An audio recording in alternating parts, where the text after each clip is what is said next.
इस वीडियो में आपको एक animated English video clip subtitle के साथ दिखाया जाएगा और उसके बाद उस वीडियो को हिंदी में समझाया जाएगा।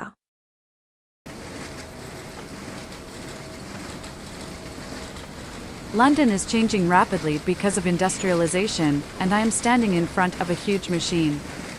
I don't know how this machine works, so I came here to observe it. This machine is making loud noises, causing a bit of anguish in my ears. The people around me are my assistants, and they follow my orders. There are many other machines here as well, and this entire setup feels like an anomaly in the modern world. This workshop reminds me of an antecedent era when everything depended on coal. There is a pile of coal here, which might be powering this machine. However, I notice a growing animosity among the workers due to the noise and stress. It feels like the factory work is starting to burgeon rapidly. There is a chasm between the workers' lives and the owners of these machines. I am a bit of a fatalist, as I believe these machines will take over everything. This place feels very isolated, almost like a hermetic space. I hope I don't need to emigrate to escape this noise. But for now, let's explore this factory and learn about these definitive machines. अभी आपने एक animated video देखा। अब इस animated video को line by line Hindi में समझते हैं। London is changing rapidly because of industrialization, and I am standing in front of a huge machine. London is changing rapidly because of industrialization, and I am standing in front of a huge machine. London बहुत तेजी से बदल रहा है क्योंकि यहाँ औद्योगिकीकरण हो रहा है। मैं एक बड़ी मशीन के सामने खड़ी हूँ। इंडस्ट्रियलाइजेशन का मतलब है जब किसी देश में बड़े पैमाने पर उद्योग और मशीनों का विकास होने लगे। यह समय कामकाज के पुराने तरीकों से नए, आधुनिक तरीकों में बदलाव का होता है। I don't know how this machine works, so I came here to observe it. I don't know how this machine works, so I came here to observe it. मुझे नहीं पता कि यह मशीन कैसे काम करती है, इसलिए मैं इसे ध्यान से देखने और समझने के लिए यहाँ आई हूँ।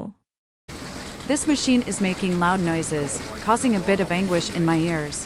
This machine is making loud noises, causing a bit of anguish in my ears. यह मशीन बहुत तेज आवाज कर रही है, जिससे मेरे कानों में हल्की तकलीफ हो रही है। Anguish का मतलब होता है गहरी बेचैनी या दर्द, जो शारीरिक या मानसिक हो सकती है। यहाँ यह कानों में हो रही तकलीफ के बारे में कहा गया है। The people around me are my assistants, and they follow my orders. The people around me are my assistants, and they follow my orders. मेरे आसपास जो लोग खड़े हैं, वे मेरे सहायक हैं। वे मेरी दी गई हर बात को मानते हैं। There are many other machines here as well, and this entire setup feels like an anomaly in the modern world. There are many other machines here as well, and this entire setup feels like an anomaly in the modern world. यहाँ और भी बहुत सारी मशीनें हैं। यह पूरा system आधुनिक दुनिया में किसी असामान्यता की तरह महसूस होता है। अनोमली का मतलब होता है कुछ ऐसा जो सामान्य से अलग हो, यानी जो चीज़ आम तौर पर नहीं दिखती या जो पूरी तरह अलग हो। उदाहरण के तौर पर, पुराने ज़माने की चीज़ें आज की आधुनिक दुनिया में अलग लग सकती हैं। This workshop reminds me of an antecedent era when everything depended on coal. This workshop reminds me of an antecedent era when everything depended on coal. यह वर्कशॉप मुझे पुराने ज़माने की याद दिलाती है, जब हर चीज़ कोयले पर निर्भर थी। Antecedent का मतलब होता है पहले का या पुराना। यहाँ इसे एक ऐसे समय का जिक्र करने के लिए इस्तेमाल किया गया है, जो आज के समय से पहले का था। There is a pile of coal here, which might be powering this machine. There is a pile of coal here, which might be powering this machine. यहाँ कोयले का एक ढेर पड़ा है। शायद यही कोयला इस मशीन को चला रहा है। However, I notice a growing animosity among the workers due to the noise and stress. However, I notice a growing animosity among the workers due to the noise and stress. लेकिन मैंने देखा कि मजदूरों के बीच शोर और तनाव के कारण दुश्मनी बढ़ रही है। एनिमोसिटी का मतलब होता है गुस्सा या नाराजगी, जो आमतौर पर तनावपूर्ण माहौल में पैदा होती है। It feels like the factory work is starting to burgeon rapidly. It feels like the factory work is starting to burgeon rapidly. ऐसा लग रहा है कि इस फैक्ट्री का काम तेजी से बढ़ रहा है। बर्जियन का मतलब होता है तेजी से विकास करना या बढ़ना। जैसे कोई नया पौधा जल्दी जल्दी फैलता है, वैसे ही यहाँ फैक्ट्री का काम बढ़ रहा है।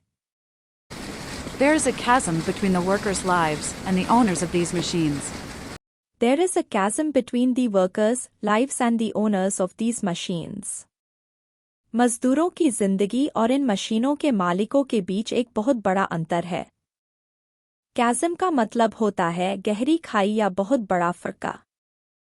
यह किसी दो चीज़ों या लोगों के बीच के अंतर को बताने के लिए इस्तेमाल होता है। I am a bit of a fatalist, as I believe these machines will take over everything. I am a bit of a fatalist, as I believe these machines will take over everything. मैं थोड़ी भाग्यवाद में यकीन करने वाली हूँ। मुझे लगता है कि ये मशीनें हर चीज़ पर कब्जा कर लेंगी। फेटलिस्ट का मतलब होता है ऐसा व्यक्ति जो मानता है कि सब कुछ किस्मत से होता है और इसे बदला नहीं जा सकता। This place feels very isolated, almost like a hermetic space. This place feels very isolated, almost like a hermetic space. यह जगह बहुत अलग-थलग महसूस होती है, जैसे यह पूरी तरह से बंद हो। Hermetic का मतलब होता है ऐसा स्थान जो पूरी तरह से सील हो और बाहरी दुनिया से कटा हुआ हो। I hope I don't need to emigrate to escape this noise.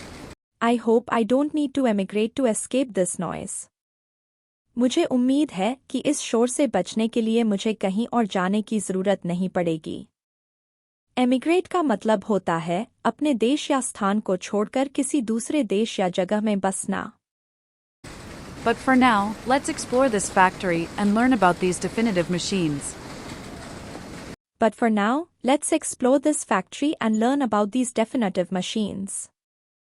लेकिन अभी के लिए, चलिए इस फैक्ट्री का पता लगाते हैं और इन स्पष्ट और निर्णायक मशीनों के बारे में जानते हैं। डेफिनेटिव का मतलब होता है स्पष्ट, सुनिश्चित या निर्णायक। तो इस तरह से आप एनिमेटेड वीडियो और सबटाइटल से इंग्लिश के नए-नए शब्द सीख सकते हैं। वीडियो देखने के लिए धन्यवाद।